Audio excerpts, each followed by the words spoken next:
ഈശോ മിശിഹായ്ക്ക് സ്തുതിയായിരിക്കട്ടെ. Science of ആഗോൺ എന്ന പ്രോഗ്രാമിലേക്ക് ഏവർക്കും സ്വാഗതം. പരിശുദ്ധ കന്യകാമറിയത്തിന്റെ മാതാപിതാക്കന്മാരാണ് വിശുദ്ധ അന്നായും യോവാക്കീമും. രണ്ടുപേരും ദാവീദ് ഗോത്രത്തിൽ ജനിച്ചവരാണ്. ദൈവഭക്തരും നീതിമാന്മാരുമായ ദമ്പതികളായിരുന്നു ഇവർ. എന്നാൽ സന്താനരഹിതനായ സമൂഹത്തിൽ നിന്ന് അവർക്ക് അപമാനവും വേദനയും സഹിക്കേണ്ടി വന്നു.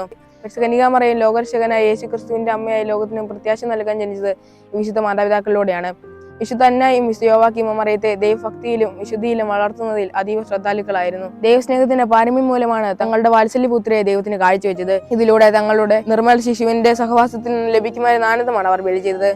ദൈവാത്മാവിന്റെ അമ്മയായ അന്ന എത്രയും വാത്സല്യയായ ഒരമ്മയാണ്. പേരിന്റെ അർത്ഥം തന്നെ അനുഗ്രഹദായിക എന്നത്രേ.